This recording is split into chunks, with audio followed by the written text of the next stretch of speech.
He kept saying we were too young, not ready for intimacy. Then he started checking our bed every night. One day he just announced I'd be sleeping on the couch from now on because that's what he decided. I'm still processing everything that happened, and honestly, I'm not sure I'll ever fully understand it. 6 months ago, I thought I was starting the perfect life. Fresh out of college, married to the love of my life, and moving into what we thought would be temporary housing with his parents while we saved money for our own place. Looking back, I should have seen the red flags from day one. It began subtly, the way most controlling behavior does. His father would find reasons to come into our bedroom throughout the day, bringing in mail that could have waited, checking window locks that were obviously secure, asking if we needed anything while his eyes swept over our personal space like he was taking inventory. My husband would make jokes about his dad being overprotective, but something about those visits made my stomach churn. Within 2 weeks, the casual intrusions became scheduled inspections. Every morning after we left for work, he'd go through our room. I only discovered this when I came home sick one day and caught him rearranging our dresser drawers. When I asked what he was doing, he claimed he was helping with laundry, but none of our clothes were actually dirty. He'd been going through our personal belongings, examining everything from my jewelry to my husband's college textbooks. The bathroom monitoring started next. He'd time how long I spent in there, commenting on water usage and electricity costs if I took what he considered too long. He'd knock on the door if I'd been inside for more than 10 minutes, asking if everything was okay in this tone that made it clear he thought something inappropriate might be happening. I started rushing through my morning routine just to avoid his questioning. Then came the bedroom door policy.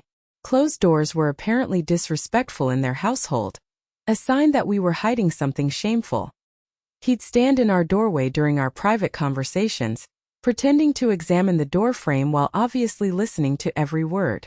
When we tried closing the door anyway, he'd find excuses to open it immediately, bringing us towels we hadn't asked for, checking if we'd properly made the bed, ensuring the windows were locked for the 3rd time that day. The nighttime checks were the worst part. Every single evening after we'd gone to bed, he'd find some reason to enter our room. Sometimes he'd claim he heard strange noises and was investigating. Other times he'd bring us water glasses or extra blankets we never requested. He'd linger in the doorway, his eyes moving between us and our bed, and I could feel this heavy disapproval radiating from him like heat from a furnace. My husband started changing too. He'd been confident and affectionate when we were dating, but living under his father's constant scrutiny was transforming him into someone I barely recognized. He'd flinch when I reached for his hand, look nervous when I kissed him goodbye, and eventually stopped initiating any physical contact at all. It was like watching the man I married slowly disappear. The family meeting happened 6 weeks after we'd moved in. His father called us into the living room and explained that he'd been observing our behavior and had serious concerns about our readiness for marriage. We were too young, too influenced by modern culture, too eager to rush into physical intimacy without proper spiritual preparation. He felt obligated to guide us toward a more appropriate path. That's when he announced I'd be sleeping on the living room couch, permanently. He'd already purchased a pillow and sheets for me, presenting them like he was offering a generous gift. My husband sat there in stunned silence while his father explained that separate sleeping arrangements would help us focus on building emotional and spiritual intimacy before physical intimacy. When I tried to object, he interrupted me with this cold authority I'd never heard before. He reminded me that it was his house, his rules, and if I wasn't comfortable with their family values, I was welcome to find somewhere else to live. The message was crystal clear. I could leave, but my husband would be staying with his family. That first night on the couch felt endless. I could hear my husband pacing in our former bedroom, but I didn't dare go to him. His father had made it clear he'd be monitoring compliance with the new arrangement. I felt like an intruder in what was supposed to be our temporary home, like some unwanted guest who'd worn out her welcome before it had even begun. The daily routine became a nightmare. His father would wake up early to ensure I hadn't violated the sleeping arrangement during the night. He'd inspect my couch area, checking if I'd kept my belongings properly contained, if I'd folded my blankets according to his standards, if I'd disturbed anything in his living room. I felt like I was living under constant surveillance, every movement monitored and judged. My husband and I could barely communicate anymore. The shame and confusion created this wall between us that seemed to grow higher every day. We'd attempt conversations, but his father would appear from nowhere, inserting himself into every interaction with comments about proper marriage roles and the importance of family hierarchy. We couldn't even share a meal without him dominating the entire table with lectures about respect and responsibility. I started avoiding the house altogether. I'd volunteer for overtime shifts, find excuses to visit friends, anything to delay returning to that suffocating environment. The house felt like a prison where my warden wore slippers and called his control love and protection. The situation escalated during week 8 when I discovered his father had been reading my personal journal. I'd hidden it in my work bag, but he'd searched through my belongings while I was at my job. When I confronted him about this violation, he didn't show any shame or regret. He simply explained that he had every right to know what kind of person was living in his house and influencing his son. That night, lying on that uncomfortable couch, staring at shadows on the ceiling, I realized I was losing myself completely. I'd become this timid, anxious version of who I used to be. My marriage was crumbling before it had really started, and I was allowing it to happen because I was too scared and confused to fight back effectively. Something had to change, but I had no idea what that change would look like or how to make it happen. I just knew that this couldn't be the rest of my life. Update 1. The response to my original post has been overwhelming, and I want to thank everyone who took the time to share their thoughts and experiences. Reading your comments helped me realize that what I was experiencing had a name: coercive control. Several of you pointed out patterns I hadn't recognized because I was too deep in the situation to see clearly. After posting, I started paying closer attention to everything happening around me, instead of just trying to survive each day. What I discovered was even more disturbing than I'd initially realized. His father wasn't just controlling our sleeping arrangement. He was systematically controlling every aspect of our lives. He'd been opening my mail, including medical correspondence and bank statements. He'd been listening to my phone conversations from the kitchen while pretending to do dishes. He'd even contacted my workplace to ask about my schedule and performance, claiming he was concerned about my well-being. The financial manipulation was extensive. My entire paycheck was going toward household expenses, but when I asked to see records of how much we'd saved toward moving out, his father became evasive and eventually angry. He handled all the money and refused to show me where any of it was going. When I pressed the issue, he accused me of being materialistic and ungrateful. I started keeping detailed notes about every incident, every strange comment, every invasion of privacy. Writing everything down made the pattern of control impossible to ignore. This wasn't about traditional family values or helping young newlyweds adjust to married life. This was about power and domination. The breakthrough came when I overheard a phone conversation between him and someone, probably his brother, where he talked about how he was protecting his son from making the mistake he'd made by marrying too young. He said he was going to keep us under his roof long enough to either fix our marriage his way, or help it fall apart so his son could find someone more suitable. That's when I understood this was never about helping us. This was about breaking us up while maintaining plausible deniability about his intentions.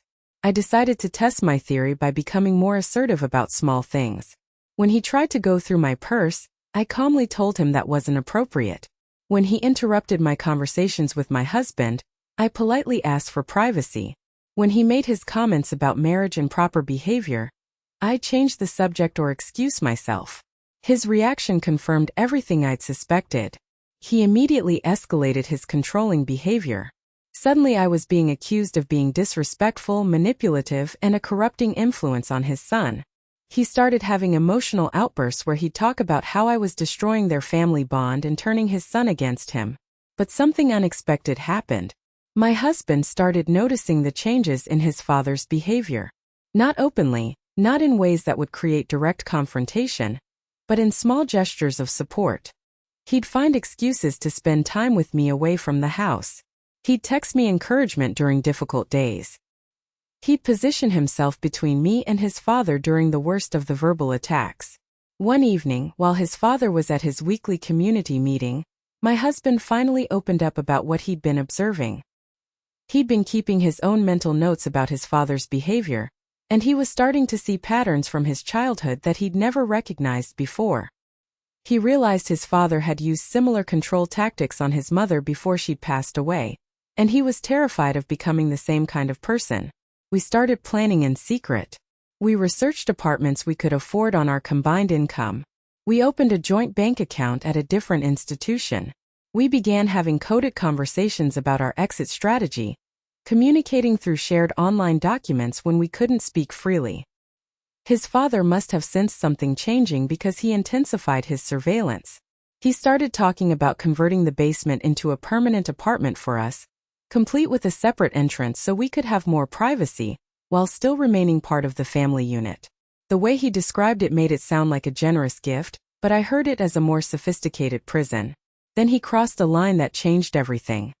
He announced that he'd been thinking about our future, and had decided that having children while living in his house wouldn't be appropriate. He wanted us to wait at least 5 years before considering parenthood, and he'd be overseeing our relationship to ensure we were following his guidance on this matter. My husband looked at his father with an expression I'd never seen before. It was like watching someone see a monster where they'd always seen a protector. He was quiet for a long moment, then told his father that reproductive decisions weren't his to make. That night, lying on my couch prison, I heard my husband get up and go to the kitchen. I found him sitting at the table, just staring out the dark window. He looked at me and said the words I'd been desperate to hear. "We're getting out of here." We spent the rest of that night planning our escape in whispers. Update 2. I'm writing this update from our new apartment, and I still can't quite believe we're actually free. It's a small studio with paper-thin walls and a radiator that sounds like it's trying to communicate with aliens, but it's completely ours. Every morning I wake up and remember that no one is going to inspect my sleeping area or interrogate me about my daily activities, and the relief is overwhelming. The escape took 3 weeks to orchestrate, and those were easily the most stressful weeks of my entire life. His father had become increasingly suspicious of our behavior, and was monitoring us more closely than ever. He'd started checking our phones, our computers, even our pockets for what he called evidence of deceptive planning. We developed an elaborate communication system using a shared email account we created at work. Instead of sending messages back and forth, we'd write draft emails that the other person could read and delete. We'd have normal conversations while making actual plans through eye contact and subtle hand signals. It felt like we were organizing a covert operation, which in retrospect is probably exactly what we were doing. The most difficult part was watching my husband work through his conflicted feelings about leaving his father. He'd been conditioned his entire life to prioritize his father's approval over his own needs and happiness.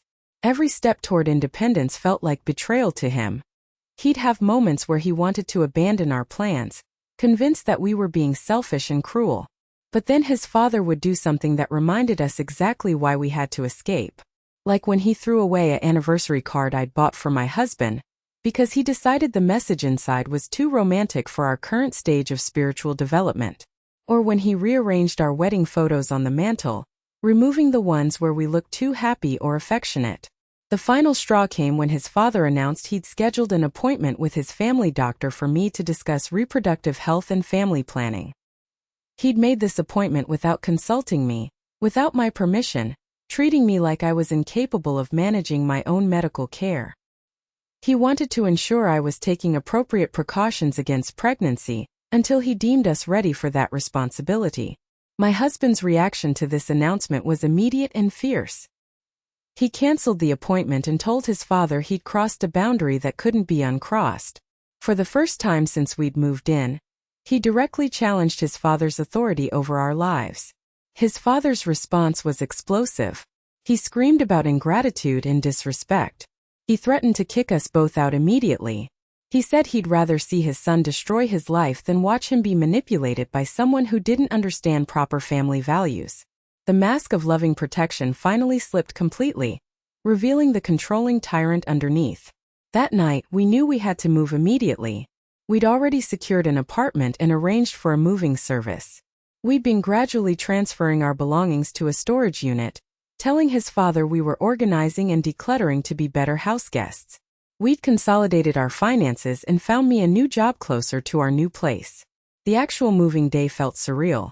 We waited until his father left for his weekly errands, giving us approximately 2 hours to collect everything and disappear. Friends arrived with vehicles and we worked with military precision. Clothes, books, wedding gifts, every possession that mattered to us got loaded and transported. I left a letter trying to explain our decision with as much respect as possible. I thanked him for providing housing during our transition period, but made it clear that we needed to establish our own household to build a healthy marriage. I didn't directly address his controlling behavior, but I think the implications were obvious enough. He returned while we were loading the final boxes. What happened next was something I'll never be able to forget completely. He had what can only be described as a complete breakdown on the front lawn. He collapsed, literally fell to his knees, screaming about how we were abandoning him, how we were destroying everything he'd worked to build, how I was stealing his son away from their family. My husband froze completely, and I could see him wavering. 20+ years of conditioning were telling him to drop everything and comfort his father, to give up our escape and return to the house. But then he looked at me, looked at our belongings loaded in the truck, looked at the life we were choosing, and he walked to our car. His father followed us to the street, yelling things that made the neighbors come out to stare. It was humiliating and heartbreaking and liberating all at the same time. I felt sorry for him in that moment, but I also felt this incredible lightness, like I was finally able to breathe properly after months of suffocation. Our first night in the new apartment, we sat on the floor eating takeout and just looking around at our empty space. My husband kept apologizing for everything his father had put me through, for not protecting me better, for taking so long to see what was really happening. I kept reassuring him that we were both victims of manipulation, that recognizing toxic behavior from family members is incredibly difficult, that what mattered was that we'd found our way out together. The next few weeks were an adjustment period like nothing I'd ever experienced. Simple things like closing our bedroom door, having private conversations, making our own decisions about bedtime and meals felt revolutionary. My husband would sometimes wake up in a panic, thinking we needed to check in with his father or get permission for something we'd planned. His father tried various tactics to get us back. He called constantly with emergencies that turned out to be minor inconveniences. He showed up at my workplace demanding to speak with me about family matters. He sent relatives to guilt us about abandoning him in his time of need. Each attempt made it clearer that leaving had been absolutely necessary. The most surprising thing has been rediscovering who we are as a couple without constant surveillance and criticism. My husband's personality has gradually returned to what it was when we were dating. He's affectionate again, spontaneous again, confident in his decisions again. I've stopped feeling like I need to justify every choice I make or apologize for taking up space in the world. We've been in our apartment for 3 months now, and while money is tight and we're still learning how to navigate independent adult life, I've never been happier. Every morning I wake up grateful that I can use the bathroom without being timed, eat breakfast without having my food choices analyzed, and kiss my husband goodbye without someone watching and judging our interaction. His father still contacts us occasionally, alternating between rage and manipulation, but the distance has given us perspective on just how abnormal our living situation had become. We're building the marriage we actually wanted, based on mutual respect and genuine partnership, rather than the controlled performance his father had demanded. I know some people might think we overreacted or were ungrateful for the housing we received, but I also know that staying in that environment would have eventually destroyed our marriage and possibly our individual mental health. Sometimes the most loving thing you can do is remove yourself from a toxic situation, even when that situation involves family members who claim they're acting out of love. We're planning to start looking for a house next year, and we've talked about having children in a few years when we're more financially stable. The difference is that these are our decisions, made together, without someone else's approval or oversight. That freedom to choose our own path forward feels like the most precious gift we could have given ourselves. For anyone else dealing with controlling family members or in-laws, I want you to know that the guilt and confusion you're feeling are normal responses to abnormal treatment. Trust your instincts about what feels wrong, document the behavior patterns you're observing, and remember that healthy families don't require you to sacrifice your autonomy or privacy to prove your love and respect. Getting out was the hardest thing we've ever done, but it was also the best decision we've ever made. Our marriage survived, our individuality survived, and most importantly, we learned that we're stronger together than we ever realized we could be.